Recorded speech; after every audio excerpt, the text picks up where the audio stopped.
সূচিবাই রোগের কথা কখন শুনেছেন? সূচিবাই কি আসুন জেনে নেই। সূচিবাই রোগ অবসেসিভ কম্পালসিভ ডিসঅর্ডার। সূচিবাই রোগকে চিকিৎসা বিজ্ঞানের ভাষায় অবসেসিভ কম্পালসিভ ডিসঅর্ডার ওসিডি বলা হয়। এটি এমন একটি মানসিক অবস্থা যেখানে আক্রান্ত ব্যক্তির মনে কিছু অযাচিত চিন্তা, ছবি বা উদ্বেগজনক ধারণা বারবার আসতে থাকে। অবসেশন। এই চিন্তা থেকে মুক্তি পেতে বা উদ্বেগ কমাতে ব্যক্তিটি কিছু পুনরাবৃত্তিমূলক কাজ করতে বাধ্য হন। কম্পালশন। রোগী প্রায়শই বোঝেন যে তার চিন্তা বা আচরণগুলো অযৌক্তিক, কিন্তু তিনি তা নিয়ন্ত্রণ করতে পারেন না। এই চক্রের কারণে তাদের দৈনন্দিন জীবন, কাজ এবং সামাজিক সম্পর্ক মারাত্মকভাবে ব্যাহত হয়। সূচিবাই রোগের দুটি মূল অংশ। ওসিডি মূলত দুটি প্রধান লক্ষণের মাধ্যমে প্রকাশ পায়: অবসেশন, চিন্তার বাতিক, এবং কম্পালশন, কাজের বাতিক। ১.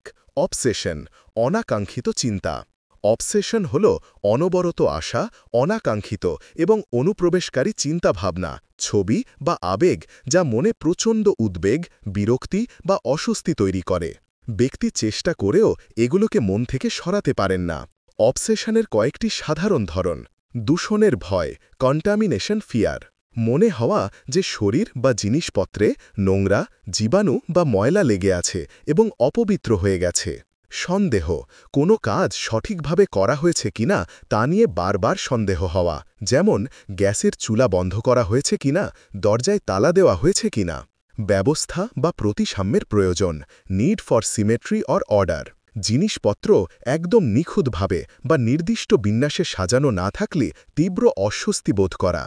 বিকৃত বা নিষিদ্ধ চিন্তা, ফরবিডন বা ট্যাবু থটস।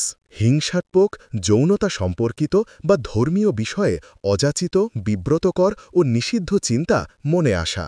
নিজে বা অন্যকে আঘাত করার ভয়, অনিচ্ছাকৃতভাবে কাউকে ক্ষতি করে ফেলার বা আঘাত দেওয়ার চিন্তা। ২. কম্পালশন, বাধ্যতা বা পুনরাবৃত্তিমূলক আচরণ। কম্পালশন হল এমন পুনরাবৃত্তিমূলক আচরণ বা মানসিক ক্রিয়া যা ব্যক্তি তার অবসেশনের ফলে সৃষ্ট উদ্বেগ কমাতে বা কোনো ভয়ঙ্কর পরিস্থিতি যা তার মনের গভীরে থাকে এড়াতে করতে বাধ্য হন। কম্পালশনের কয়েকটি সাধারণ ধরন: অতিরিক্ত ধোয়া ও পরিষ্কার করা, ময়লা বা জীবাণুর ভয় থেকে বারবার হাত ধোয়া, গোসল করা বা ঘণ্টার পর ঘণ্টা ধরে জিনিসপত্র পরিষ্কার করা। বারবার পরীক্ষা করা, চেকিং, তালা, সুইচ, চুলা বা অন্যান্য নিরাপত্তা সরঞ্জাম বারবার পরীক্ষা করা যে সেগুলো ঠিকমতো বন্ধ আছে কিনা। পুনরাবৃত্তি, রিপিটিং, কোনো কাজ ঠিকমতো হয়েছে কিনা এই সন্দেহে বারবার একই কাজ করা, যেমন লেখা বারবার মোছা বা বইয়ের কাতা বারবার পড়া। গোনা, কাউন্টিং, কোনো কাজ করার সময় নির্দিষ্ট সংখ্যা গোনা বা শব্দ বা বাক্য পুনরাবৃত্তি করা। আশ্বাস চাওয়া, নিজের উদ্বেগ বা সন্দেহ কমাতে অন্যদের কাছ থেকে বারবার আশ্বাস বা নিশ্চয়তা চাওয়া। জিনিসপত্র জমানো, হোল্ডিং, অপ্রয়োজনীয় বা ফেলনা জিনিস জমিয়ে রাখা। এই অবসেশন ও কম্পালশন মিলেই সূচিবাই রোগের একটি চক্র তৈরি হয়। অবসেশন, উদ্বেগ, কম্পালশন, সাময়িক স্বস্তি, পুনরায় অবসেশন। কখন চিকিৎসকের পরামর্শ নেওয়া জরুরি? সাধারণ পরিষ্কার পরিচ্ছন্নতা বা সতর্কতার সঙ্গে ওসিডির পার্থক্য আছে।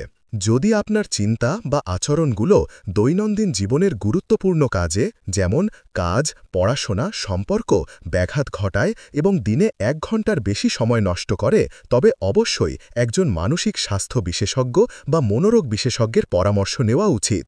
চিকিৎসা